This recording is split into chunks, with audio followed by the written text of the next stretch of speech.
मैं Abhishek Raj, CEO founder Easy Way Global. चलिए आज हम बात करेंगे उत्तर प्रदेश अनुदेशक बहाली के बारे में। उत्तर प्रदेश के सरकारी आईटीआई में अनुदेशक की जो बहाली होने वाली थी उसके लिए विज्ञापन जारी कर दिया गया और ये विज्ञापन उत्तर प्रदेश अधीनस्थ सेवा चयन आयोग की तरफ से जारी किया गया है। इसमें पेट अनिवार्य कर दिया गया है। वही लोग फॉर्म भर सकते हैं जिनके पास पेट का नंबर हो, मतलब पेट स्कोर कार्ड रहेगा, वही लोग इस फॉर्म को अप्लाई कर सकते हैं। सबसे पहली बात यह है। अब इस फॉर्म के बारे में हम बताएंगे, इससे पहले मैं आपको बता देता हूं कि बहुत लगभग 90% ऐसे लोग हैं जो पेट का एग्जाम नहीं दिए हैं और 10% लोग हैं जो पेट का एग्जाम दिए हैं। वो वैसे लोग हैं जो सीटीआई भी किए हैं, आईटीआई भी किए हैं और बीटेक भी किए, डिप्लोमा किए, तमाम तरह के क्वालिफिकेशन उनके पास है और वो लोग पटवारी का भी तैयारी करते हैं, वो लोग पुलिस का भी तैयारी करते हैं और तमाम तरह की भर्तियों का तैयारी करते हैं जो UPSSSC के थ्रू आता है। वैसे ही लोगों ने पेट का एग्जाम दिया है। बाकी जो केवल इंस्ट्रक्टर का तैयारी करता था या इंस्ट्रक्टर को लेकर सीरियस था या टेक्निकल डिग्री को लेकर जॉब चाहता था, वो लोग पेट का एग्जाम नहीं दिए थे। वैसे में यहाँ तो दो तरह की लड़ाइयाँ हैं। एक जो पेट दिए हुए हैं, जिनको CITS से मतलब नहीं है, जिनको इंस्ट्रक्टर बनने से मतलब नहीं है, वो लोग बेवजह का व्यवधान उत्पन्न करने का प्रयास करेंगे।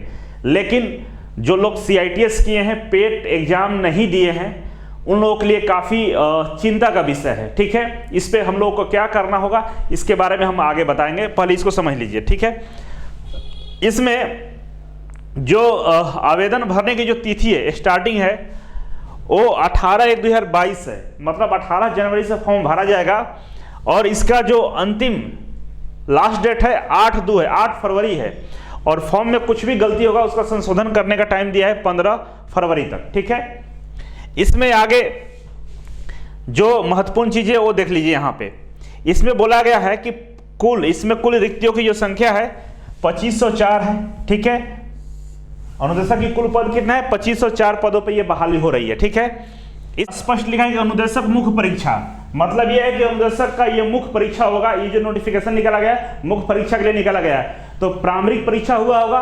प्रारंभिक परीक्षा ये पेट को बोल रहा है। ठीक है, देखिए यहाँ पर स्पष्ट किया है कि केवल वही विद्यार्थी ऑनलाइन आवेदन कर सकते हैं जो प्रारंभिक अर्हता परीक्षा मतलब पेट 2021 में सम्मिलित हुए हैं एवं उन्हें आयोग द्वारा स्कोर कार्ड जारी किया गया है। लेकिन बहुत तो चलिए आइए हम लोग समझते हैं कि अब हम लोगों को क्या करना होगा। जो पेट एग्जाम नहीं दिए हैं उन लोगों को क्या करना होगा, और प्लीज रिक्वेस्ट है जो पेट दिए हुए उन लोगों से कि हर सिक्के के दो पहलू होते हैं। हम पॉजिटिव भी बोलेंगे, उसका भी आप निगेटिव निकाल सकते हैं। अभी मैं जो बात करने वाला हूं बिल्कुल 100% सत्य है, भले इसके आप लोग निगेटिव ले सकते हैं। ठीक है, पहला कि जो पेट का एग्जाम हुआ था, पेट का एग्जाम कब हुआ था?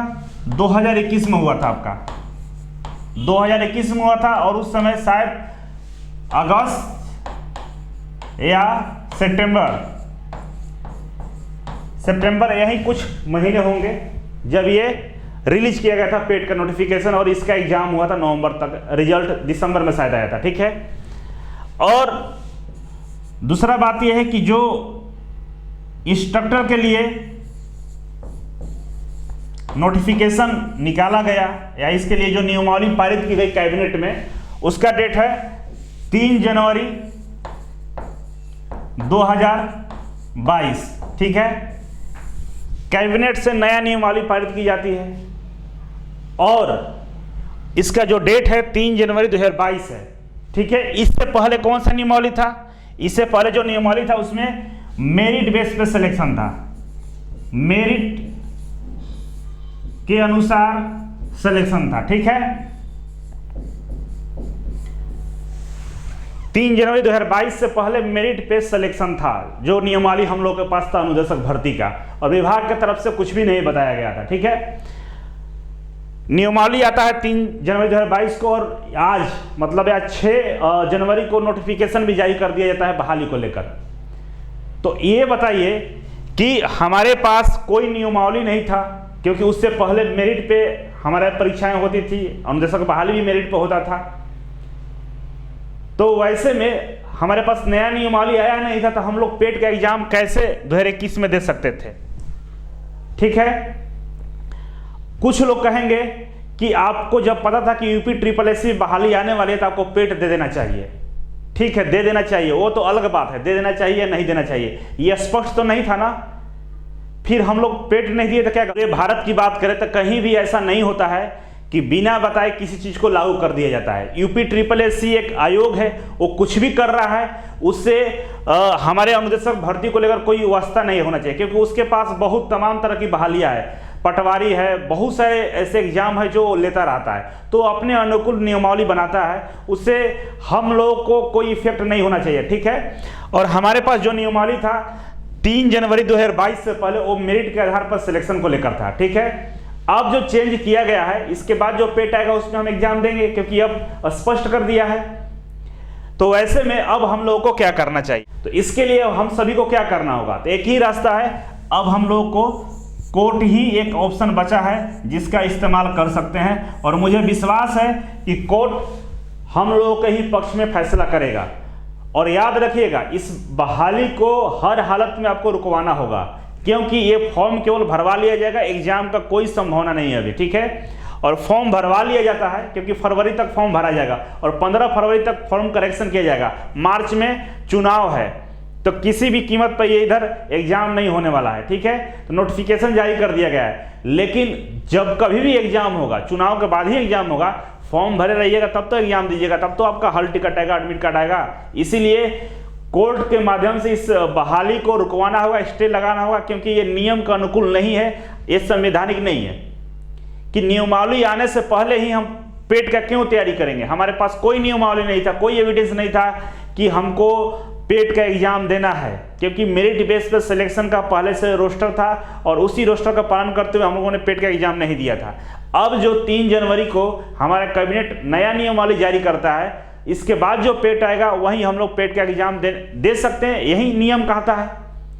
लेकिन बहुत सारे ऐसे लोग हैं जो अनुमान लगाकर बोल रहे हैं कि आपको दे देना चाहिए था, लेकिन याद रखिएगा वहीं लोग पेट का एग्जाम दिए जो यूपी SSS के थ्रू जितने भी तमाम नॉन टेक्निकल बहाली आती थी उसके वो लोग तैयारी कर रहे थे, इसीलिए उन लोगों ने उसका एग्जाम दिया था। लेकिन जो लोग टेक्निकल तैयारी करते हैं वो लोग एग्जाम नहीं दिए थे, और ये ज्यादती होगी हम लोगों के साथ। दूसरा, आज कल 7 है, 7 जनवरी और 8 जनवरी, 7 और 8 जनवरी को सभी लोग ट्विटर पर आ जाएंगे और हम लोगों को अब ट्वीट करना है।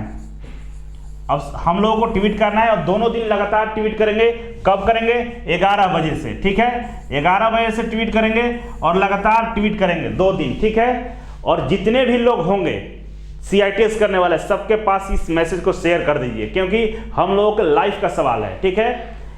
ये मौका हाथ से निकल गया तो फिर दोबारा नहीं आने वाला है। आप लोगों को पता ही होगा कि जो बहाली कभी भी आती है 5-6 साल 7 साल लग जाते हैं, इसीलिए जो आया है बहाली, इस मौके को नहीं गंवाना है, ठीक है। इसके लिए सभी लोगों को एकजुट होना होगा, सब लोग एक साथ आइए और इस निर्णय के खिलाफ हम लोग ट्वीट करेंगे, ठीक है। और हमारे ट्विटर अकाउंट को फॉलो कर लीजिए, ये मेरा ट्विटर अकाउंट है, सभी लोग फॉलो करेंगे और सभी लोग ट्वीट करेंगे। रीट्वीट जरूर कीजिएगा। अगर आप ट्वीट नहीं कर पाते हैं, मतलब मैसेज नहीं लिख पाते हैं, तो मेरे ट्विटर अकाउंट को फॉलो कर लीजिए और इसको रीट्वीट कर दीजिएगा।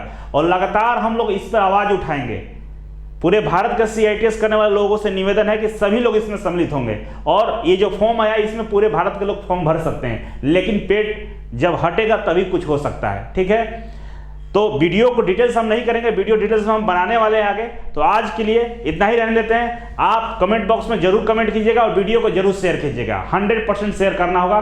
कमेंट बॉक्स में आप अपना राय दीजिए। Thank you so much.